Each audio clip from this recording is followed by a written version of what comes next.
Bonsoir, je vous invite à écouter ces paroles et alors que vous écoutez, de les laisser pénétrer votre cœur afin d'y découvrir une signification pour vous ce soir. Donc voilà ce que je veux que vous fassiez avec l'aide de Dieu. Prenez votre vie de tous les jours, alors que vous dormez, alors que vous allez au travail, alors que vous marchez, alors que vous mangez, alors que vous allez à l'école. Et prenez tout cela et présentez cela à Dieu comme une offrande pour accepter ce que Dieu fait pour vous. Et accepter ce que Dieu fait pour vous, c'est la meilleure chose que vous pouvez faire à Dieu. Ne soyez pas si en norme avec votre culture que vous ne pensez même pas à penser. Non, fixez votre attention sur Dieu et vous allez être changé à l'intérieur de vous-même. C'est une autre version du passage de Romains chapitre 12 que nous venons de lire. Donc maintenant, je vais admettre, un jour, j'ai vraiment pas voulu être à l'église. Je ne peux pas imaginer que quelqu'un à l'église ait voulu faire cela. Donc moi, j'étais fatigué et j'étais vraiment de mauvaise humeur. Et je regardais autour de moi, les photos étaient démodées, le sol était sale, la musique était vraiment trop lente et puis les gens chantaient mal, la prédication était ennuyeuse et frustrante. Donc moi je me sentais vide et déconnecté dans ma vie spirituelle. Alors que j'étais assise sur le banc, j'ai regardé une fille qui était en train de collecter l'offrande. Et pendant un instant, la lumière du soleil est venue à travers une fenêtre et son visage et ses cheveux sont devenus tout lumineux. Et j'ai vu qu'une femme lui a donné quelques dollars et a souri pour l'encourager dans ce nouveau rôle ministériel. Et tout d'un coup, je me suis trouvé dans un espace sombre qui est devenu tout illuminé. Les larmes sont venues à mes yeux pour aucune raison. C'était une vision momentanée. J'étais surpris par le sentiment d'amour et de chaleur qui m'a envahi. Cet espace vide qui était en moi il y a quelques moments, tout d'un coup se trouvait plein en spiritualité. C'était le même lieu, le même message, les mêmes gens, la même musique, les mêmes photos au mur et le même sol sale. Mais c'est juste une lumière qui a changé mon cœur et je me suis réveillé je me suis réveillé à l'Esprit de Dieu qui est toujours en nous. Ma vision est devenue orientée sur le royaume de Dieu. Et j'ai commencé à voir le bon dans les gens qui m'entouraient. J'étais lié à tous les participants d'une manière indescriptible et sacrée. Si vous commencez à vous sentir sans espoir, regardez toutes les petites choses qui sont belles et laissez-les illuminer votre monde. Donc c'est une histoire qui peut sembler assez tranquille, mais en fait ses implications peuvent changer toute une vie. Est-ce que Dieu, je veux bien te voir là où je ne t'attends pas et où je ne veux pas te voir? Et qu'est-ce que ça signifie de dire que je peux te rencontrer dans ces lieux où je ne t'attends pas?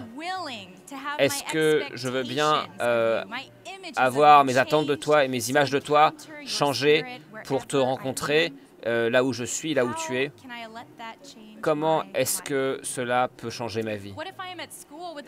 Et si je suis à l'école avec une personne que je n'aime pas, et tout d'un coup, je suis éveillé à ton esprit qui est en elle, et si je suis en train de marcher, et si je suis en train de conduire sur le chemin, et que je vois quelqu'un qui a besoin d'aide, et si je rencontre ton esprit là, ça peut détruire tous mes plans. Et si je vois une injustice dans ma ville, et si ton esprit a le potentiel de la justice, et que je sens mon propre cœur qui bat avec le désir de répondre, et si je vois ton espoir en moi, et si toutes les excuses ne sont pas assez bonnes, ne sont pas assez intelligentes, ne sont pas assez populaires, ne sont pas assez, et si je suis confronté à l'amour et l'appel de ma vie, et alors, qui puis-je devenir si je commence à voir les autres et moi-même à travers cette lumière radicale et qui surprend la lumière de ton esprit? Jusqu'à où est-ce que je peux aller? Et si je commence à voir l'Esprit de Dieu partout, tout autour de moi, à quoi va ressembler ma vie alors? Dans la tradition chrétienne, les moments comme cela, on les appelle des expériences de conversion. Et je pense qu'ils se produisent non seulement une fois, mais encore et encore et encore dans notre vie. Donc une des définitions de la conversion, c'est de changer une manière différente pour que cela puisse être utilisé de manière différente. Que vous ayez 17 ans ou soit 10 ans, je peux vous dire que l'esprit est toujours à l'œuvre pour changer votre cœur.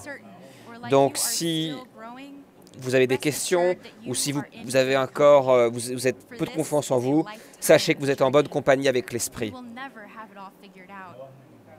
Vous n'allez jamais tout comprendre, mais comment pouvez-vous tout comprendre? Parce que l'esprit est toujours en train de nous surprendre. Une expérience de conversion, c'est une expérience intérieure de transformation qui change les manières dont nous vivons dans le monde. C'est un changement authentique de cœur qui résulte toujours dans un changement de vie, même si ce changement est petit et particulièrement dans les détails. Parfois, cela vient comme un manque de confort tout petit qui n'était pas présent avant.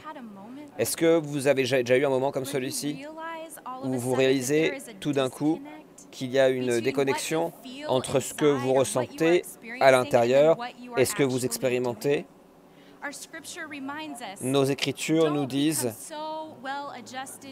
ne soyez pas tellement si ajustés à vos cultures que vous n'y pensez plus. Nos actions révèlent plus sur ce que nous croyons vraiment que le fond de nos paroles. Mais cela prend beaucoup de courage pour vivre le changement que nous ressentons. Il y a une citation d'une religieuse que j'aime beaucoup. Le jour est venu où le risque de demeurer tranquille était plus douloureux que le risque que ça prenait de fleurir. Lorsque quelque chose change, nous sommes ouverts, nous sommes quelque chose fleurit en nous. Parfois, la vie semble moins satisfaisante. Le status quo n'est plus assez bon. Même si vous avez peur, de vivre ces changements qui ont été placés dans vos cœurs, tout d'un coup, l'option de ne pas répondre devient douloureuse. Si c'est là où vous vous trouvez ou si vous avez été dans cette situation, alors félicitations. Vous êtes dans ce territoire de l'esprit, de la transformation, et ça peut être quelque chose de terrifiant et de merveilleux. Dieu vous invite à ces moments avec beaucoup d'amour. Allez de l'avant. Soyez celui que je vous appelle à être. Cette vie plus pleine et plus remplie à laquelle je vous appelle, vous allez la trouver alors que vous répondez à mon esprit qui est partout et en toutes choses. En Californie du Sud, Mon mari, Zach et moi, on travaille avec un groupe œcuménique. Je ne vais jamais aujourd'hui oublier mon cœur qui battait la première fois qu'on a manifesté avec des travailleurs qui gagnaient très peu d'argent. On a crié pour l'égalité en plusieurs langues. On était visible et on était vulnérable à toutes les critiques. C'est quoi qui bat fort dans mon cœur? Est-ce que c'est la peur? Est-ce que c'est l'insécurité? Ou est-ce que c'est le rêve de la justice qui devient réel? Alors que j'avais mon signe dans ma main et que je manifestais avec des étrangers qui priaient pour du pain quotidien, eh bien, j'avais le sentiment très fort que, en fait, j'étais en train de vivre ma foi. Pour les disciples, c'est le moment critique de la foi que nous négligeons souvent, parce que nous sommes trop occupés, parce que nous avons peur, parce que nous sommes incertains, à cause de nombreuses raisons.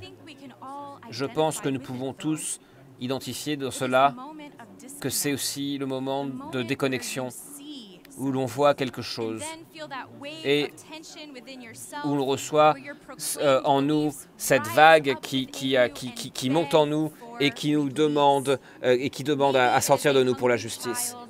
C'est peut-être un enfant affamé dans votre village, une femme qui affamée à l'épicerie. Peut-être c'est savoir que la terre est en train d'être détruite là où vous vivez. Peut-être que c'est un conflit avec vos amis, votre famille, ou peut-être que c'est une personne à votre école qui est bizarre et vous ne pouvez même pas imaginer ce que ça peut être une conversation avec elle. Quelque chose semble déconnecté.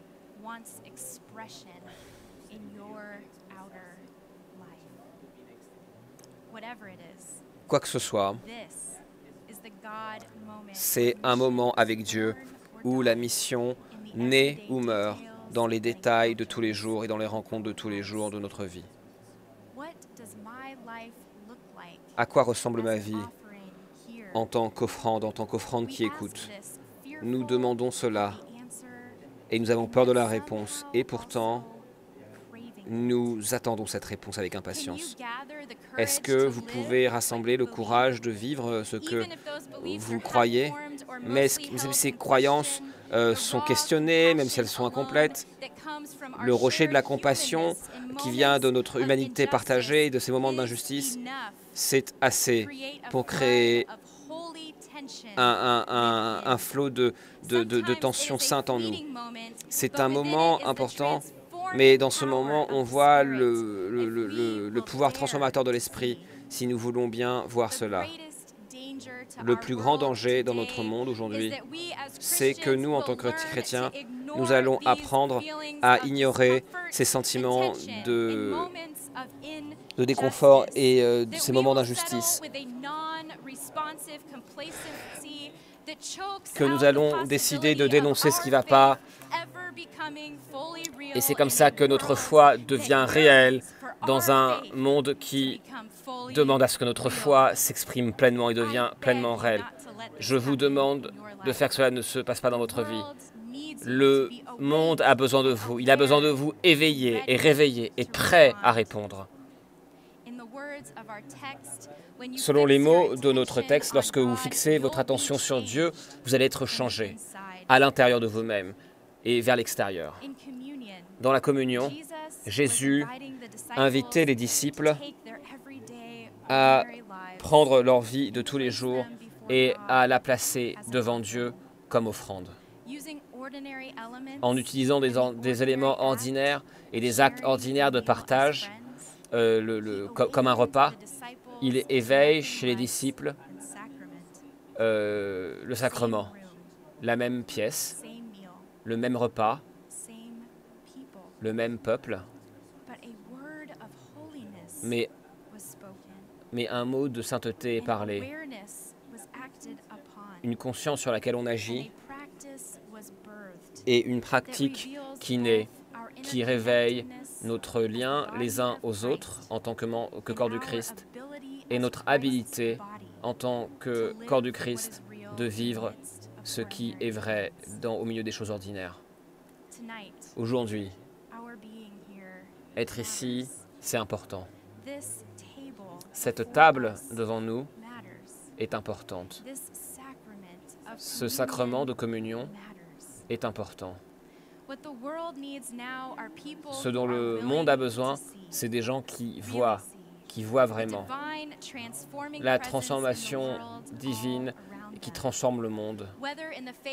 Que ce soit dans le visage d'un étranger ou d'un ami,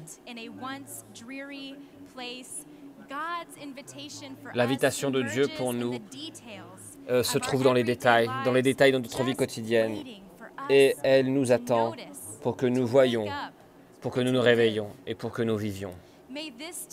Puis cette table de communion être un temps ce soir où nous voyons plus profondément.